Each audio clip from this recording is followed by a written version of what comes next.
What's up everyone, Meatwagon here. Hey, today I'm going to bring you my alter ego. My alter ego is the wagon. This is Xbox 360, and on here I'm known as the wagon. So I picked up my copy of Black Ops for Xbox 360. Let's see, today's Saturday, last Tuesday, and got home and threw it in and threw on some zombies, and this was the result. So you can see here, round one, shooting my pistol all over the place, throwing grenades.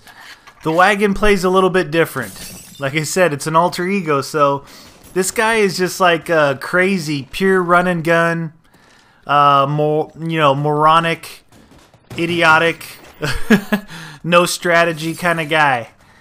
Yeah, I was just goofing around in this one, and it was funny because I started playing it, and again, I say in most of my videos, I have a hard time with the Xbox controller just because it's different. I'm so used to PS3, and when I get on Xbox, I'm kind of erratic with my aiming and my movements with it, but it kind of makes it a little bit more fun and definitely more challenging for me trying to use this controller just because I'm not used to it. I imagine if I played on it for a while, I'd get used to it pretty quick, but I jump back and forth between the two, so it is what it is, as I say. So this is a long video. This is the longest video I've ever posted. This is like 25 minutes or something, so I'm putting it up here on NGT Games. Hopefully you guys will sit through the whole thing. I tell you that it's pretty fast paced the whole time. It goes by pretty quick, at least it did when I watched it back. So it's pretty funny. As I go along, there is a little bit of strategy in it, and this is where I first came across the strategy of using the teleporter to get into the Pack-a-Punch room at the very beginning of each round. The day after this, Spider-Bite and myself, we attempted a doubles game, kind of implemented that same strategy. It works pretty good. I mean, it's not like it's boring or anything, because you teleport in there, you lay your claymores and laugh your ass off because you're putting claymores down in an office building or in a conference room. I think it's pretty funny. It's not like you're out in the jungle on a regular multiplayer map, which you're used to doing. But get your claymores down. You got, I don't know, what, 30 seconds or so, and the doors swing open, and here they all come. And you chuck grenades. You let the claymores go off, you start shooting, and then you take off running. And running around, I think, is the most fun thing to do. It's obviously it's a lot easier to do when you're in solo or doubles. When you got 3 or 4 players, it's harder to move around. I've said it before, I said it early on, I said it even, in my Doris videos. When you got 4 players and you're trying to move around the map, you end up bumping into each other, and inevitably one of your teammates is going to probably get you hung up on a wall or something, and you'll get swarmed, and usually 1 out of the 3 or 2 out of the 4 will end up going down because of something like that. So it's not that you can't do it, but you need a lot of communication, and you need some pretty good players that know the map. They know they can back their way up, as you're looking backwards shooting, they can back their way around the map and keep an eye out for each other so you don't get anyone caught up. But what I've come across here is I recommend trying doubles, trying 2-player, because for one, a lot of zombies come out, a lot more than in solo, and you get to play with a friend. You get to split the costs of all the barriers and things like that.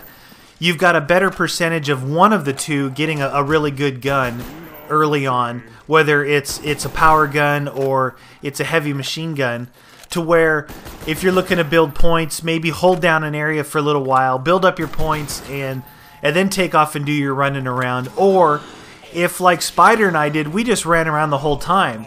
And when you're running around and there's someone else in there to laugh and joke with, it's a lot more fun than solo, because I've done a lot of solo stuff, and I have a blast doing it. But I basically do solo to figure out strategies, because if it's a map like this, which is a tight quartered map, a lot of choke points, a lot of hallways, the elevators, the different levels, things like that, it's harder to do it with multiple players. So when I'm doing a solo strategy, it may work for just 1 or 2 players, but it probably won't work for 3 or 4 players. And when I do the doubles, though, depending on what you're doing, it might open up the ability to do it with up to 3 or 4 players, you know, a certain strategy that you find with that. So definitely recommend you guys go out there, get online, grab your best friend, and start poning some zombies with 2-player. It is a lot of fun. It's a lot of fun. It may be even more fun than 4-player, because 4-player, a lot of times, you, like I said, you end up getting frustrated because one of your teammates will get you hung up more than you just making a mistake on your own and getting down by a zombie. So give it a shot. Try the 2 players out. So here we are. We moved into what I call the control center, the computer room here, and I grabbed the MP5 off the wall right away. This gun is it's pretty good. It's pretty good, even if you're going to be on the move. Even with it not upgraded, it's pretty good for a lot of rounds. Just go for headshots, and you always have the ability to come up here and buy ammo off the wall if you're running around in this area. Even when you're at the bottom, if later on you'll see as I'm moving around, most of the zombies, because of the speed that I'm moving around, stay behind me. And that will give you the ability to run up those stairs, grab ammo, run around the top, and make your way back down. So here we go. We're going. We're opening up some barriers, going to the elevator here, and you see my trigger finger's not quite as fast on Xbox as it is PS3, but it does okay. Getting the hang of it. Flipping the power switch, just teleporting right back out. Now I think that I start. Yeah, okay. I'm gonna start flipping switches, I think, and this will show you. This is like the beginning of the strategy. You got to switch up top, and then go halfway around, another switch up top. There's a total of 4 switches, 2 up top and 1 at each side of the bottom of the stairs. So, and you'll see the 3 that I flip on will be these 3 here, and then I leave this one over here for last. And what that does, it's the closest, most direct point to run right in the teleporter. So if you're going to do this, just make sure that's the last switch before you go in. You don't want to be having to cross the stairs or come down from upstairs to do this. And it just seems easier just to stand here, because when the windows are open from inside by the elevator, right in there and right there where I'm looking, they come pretty quick. And they will come pretty quick from through the center there. They'll come the opposite way through the teleporter, and I've actually run into a bunch of them there. So you want to watch out for that. If you start to hear them or see them coming in, just teleport. The idea isn't to stay there for a long time and start fighting your way. It's to let them start spawning in, then just get up into the pack-a-punch room, and then wait for the carnage to start when the doors swing open. It is pretty funny. The first couple of times I tried this, I was surprised the success and the destruction that the grenades do right off the bat on all those guys. Seems like you know, all the ones that spawned in, they're just waiting for you outside the door, and couple nice grenades in there takes them all down. Then you get out and start making your rounds. So there we go. I flipped the last switch. I teleport in here, and there's 2 windows in here. What might be a good strategy, it's untested, I haven't tried it, but I thought about it, would be if you had 4 players, come in here, teleport in here early in the round, and then you have to have the right guns. If you have 2 guys with heavy machine guns and speed cola, they can watch these doors as they open. The other 2 guys would be stationed at the windows, and the guy which would be standing right behind where I'm at now at that window could help out on the door. And then you could just sit in here until it gets quiet, or you know it's near the end of the round. Get out of this room, go flip the switches, and get ready for the next round. It's an idea that I haven't tried, but you know, that's how strategies and stuff come about for me. Is I come up with an idea, I try it. If it works, I'll make a video and show you guys. If it doesn't work, throw it in the trash can and try a different one. Or maybe you have to tweak it a little bit, a little variant of your original idea. But that's how I come up with strategies. You just try things, and when you're in certain areas, you see how the zombies are reacting, like where they're coming from. Do you have an escape route? Different things like that. And then from there, maybe you come up with a good strategy. So If you guys are looking to develop your own strategies, that's just some idea of how I try and come up with them. Basically playing the game, but again, when you're playing it solo, you don't have anyone you can rely on. So it's easier for me to come up with initial strategies running around here by myself, because I have to be looking in all directions. I have to be concerned about all the windows, all the doorways, all the barriers. So keep that in mind. You guys want to try and develop some of your own strategies. Jump on here solo or with 2 people and give it a shot. Alright, so here we are, DEFCON 4. I got the switches made, and look who it is. It's the Pentagon thief. The gun thief. Here he comes. So I just keep my pistol out. I stand close to him. I don't try and run away, and now I'm just going to chase him down with my MP5 and pretty much own his ass.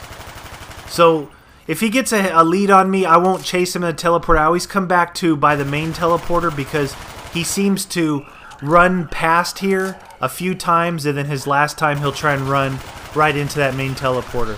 So there it is. I just gunned him down with a regular MP5. Of course, it was after he got my original gun, but Spider and I already got the trophy, the achievement for killing the guy, the Pentagon thief, before he takes a gun. So look, I got bonfire sale now, and I teleported, and where I teleported was upstairs. So run to your closest box. The box appears in all locations during the fire sale. Look at that. I got the snowball gun, man. And yes, I call it the snowball gun. I don't care what the real name is. Winter's Fury, Winter's Howl, it doesn't matter to me. According to Meatwagon, this is the snowball gun, because it shoots snowballs. It's pretty cool. Then I pick up the death machine here. I got to call the elevator. And look at this. An insta-kill, death machine, and a long hallway. That's pretty cool. A pretty nice little combination there. This gun is awesome. I seem to get it a lot. I don't know. Do you guys get the death machine drop a lot? Because I think, let's see, maybe out of about... I've probably played about 8 to 10 games on this map here. And I'd say I've got the death machine maybe 15 times total. That's a lot. Maybe even more. Maybe more than 15. I've gotten it a lot. It's fun to use. It seems more often than not, though, when I do get it, it's not really at the right time. Like it's at the end of the round, or I'm in a position where I can't use it, you know, to its full capability. If I could get it while I had a whole bunch of zombies follow me, that'd be pretty cool.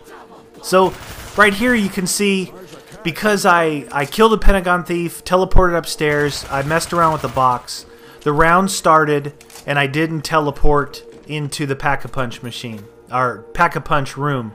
So I'm just running around with the MP5, taking these dudes out. I killed most of them with the death machine upstairs, so it wasn't that difficult.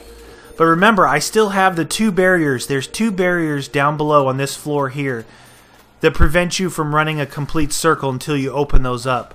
And they're both closed still, I believe. I believe they're both still closed. You can see the one on the right there is definitely. So when I come out, you gotta remember, if you haven't opened those yet, because you'll end up cornering yourself. And you don't want to corner yourself in here. There's a lot of computer consoles and cabinets and things like that to get hung up on there. It's almost like they put them in certain areas on purpose, so you wouldn't just have nice straight lines to where you could kind of walk backward or run backward as you're shooting back at the mob coming up behind you. So here we go. You see the switch up there counts down. As soon as it hits 1, the door's open. On the DEFCON switch right over the door. You see that? So that's a good indicator of when to get ready for these doors to swing open. And here we go. Here they come again. A couple grenades. MP5. Nuke! That's nice. To get a nuke right away, it's pretty good. But see, now I'm out here. And I got the nuke. And they haven't spawned in yet. But look at this. I decided to go up and hit the switches early on.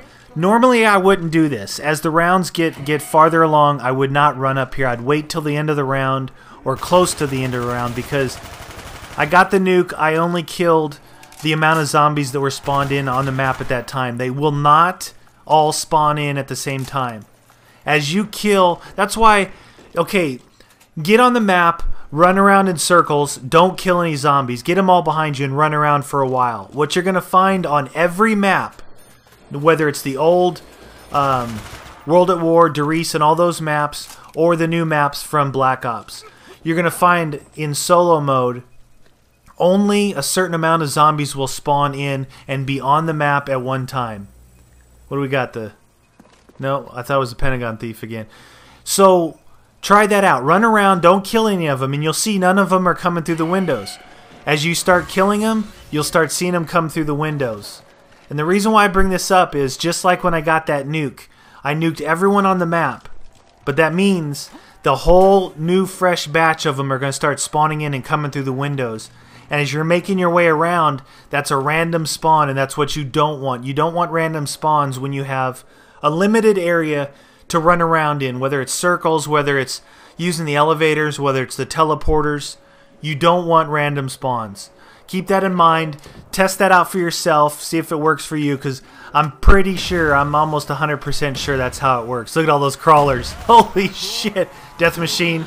Another death machine. See? Told you I get this thing a lot. Just mow down the crawlers. Look at that. 2 grenades killed all those dudes. That's maybe those are Zeus grenades. That'd be cool if you could upgrade your grenades and upgrade your claymores. How cool would that be? I don't know. Maybe upgrade grenades. Like if you have 4 grenades, upgrade all 4, and it's like 1,000 points instead of 5,000, like upgrading a gun. That'd be pretty cool. All right, so I gunned all those guys down really quick, and I didn't have time to get to the switches. So again, if this is your strategy and you're going to consistently go for these switches, you got to kind of keep that in mind. But once in a while, things happen. You know, you can't help that you killed the zombies too fast. But I was able to get up there and get back down. Round 11, still not really that big of a deal as far as how aggressive the zombies are. But you're going to see after about 15 or so, close to 20, the zombies get super aggressive as far as swiping. And they almost have a commando range, I want to say. Because it seems like I dodge them, and in the past, when I dodged them, that was it. I was gone. Now I dodge them, and I still, wham! You hear the sound, you get swiped from a few, maybe 3-4 feet away. So that's how I end up... I think, dying most of the time, is getting multiple swipes as I'm running and dodging. So that's one of the changes I found as far as what you want to call the swipe range or distance of damage on that. But just you know, if you remember that's something that's a little bit different, then look at this. I get cornered right here at the jug machine. But since I cleared everybody out behind me, I knew I could back up, reload. And probably going to want to get some speed cola, because this gun here, the snowball gun, is pretty slow to reload. So, alright, that barrier's open. I don't remember opening that barrier in this video. I was probably talking too much, but that other barrier there is still not. But I think if I start going for switches right away, or at least that lower switch, I usually can clip that lower switch as soon as I come out the doors. When the doors swing closed, the switches are ready to be flipped again. So you just strafe to your right as you're shooting. You can strafe right and just clip that switch on. Good to go. All you have is the 2 upstairs, and you'll be ready for the next round. So still running with the non-upgraded MP5. It's I like it because of being able to buy the ammo upstairs. You know, that's pretty critical. You're definitely going to run out of ammo early on, you know, once a round, maybe twice a round, but as it goes on farther, you're going to run out of ammo pretty quick. And some of the other stuff that I come up with in me and Spider playing for long periods of time is oh look, I'm going for speed cola right now.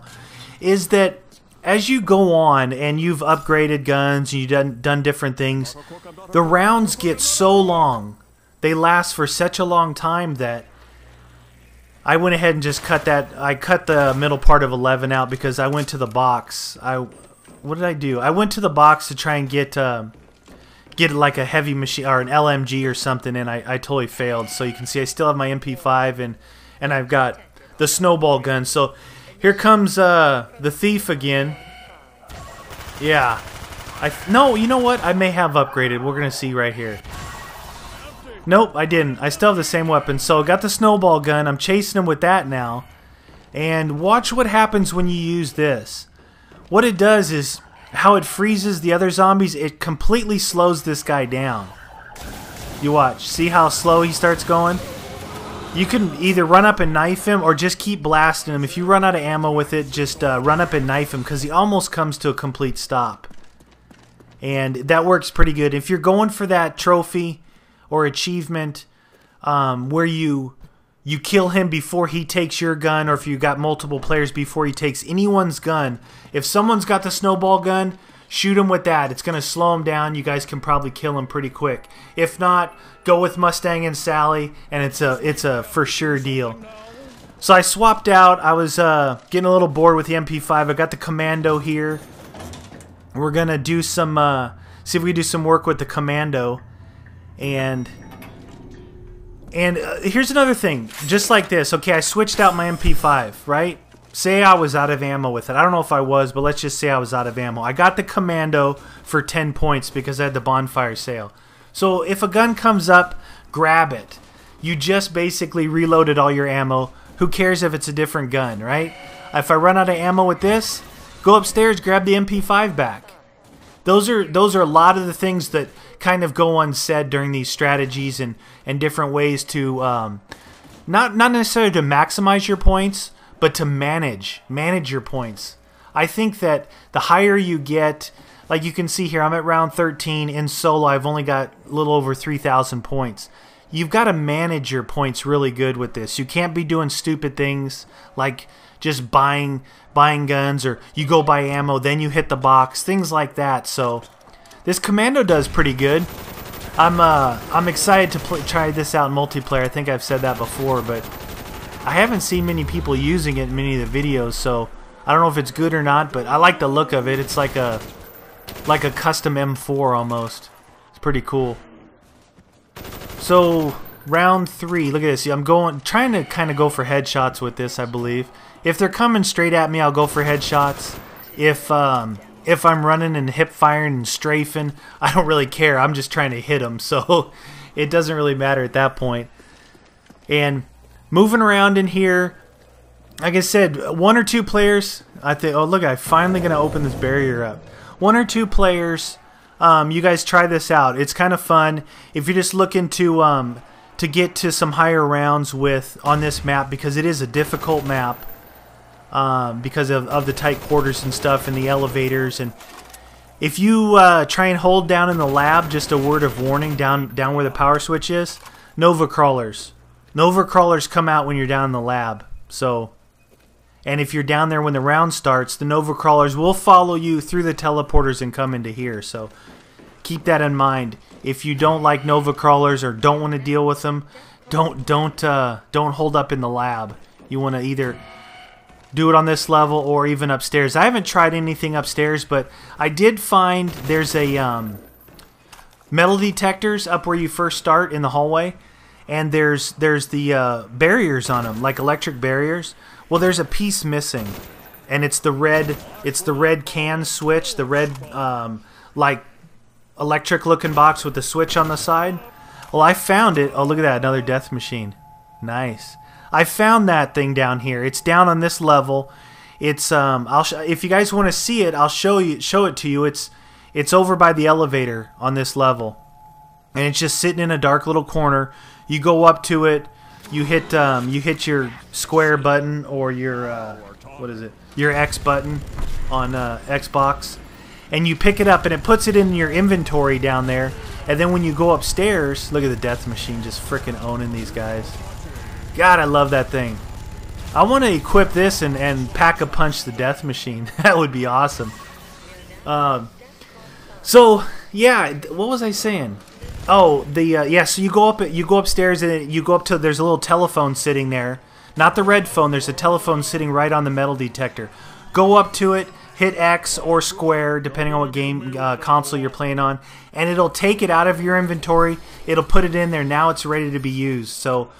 But there is 2 of them there's 2 metal detectors, and I've only found one of the missing pieces of equipment. So if you guys have found 2, let me know. So far I found 1. If you're interested, I'll put together like a, you know, like a really short little video just showing you where it's at. I kind of found it by accident because I don't really look for the radios and stuff. I think it's pretty cool when people do. It's fun to turn them on and stuff like that, but being the way I play in solo and stuff like that, I don't usually have the time to look around for things. So what I'm going to do here is I'm going to post on my channel, Meatwagon22, the finish to this game. All right, it's about, I think, about 10-15 minute video, and it just basically is like a continuation of this type, this style, from about 17 through 20 or so. Show you as the zombies get a little bit tougher, and show you a little ownage with the RPK. So, I want to thank you guys for watching. Hope you guys enjoyed my little rant here on 5, a little run and gun zombie style. See you next time. Hey guys, we're on Facebook. Check the description of this video for the link to our new Facebook application. Subscribe and get our latest video updates posted right on the wall on your own Facebook page.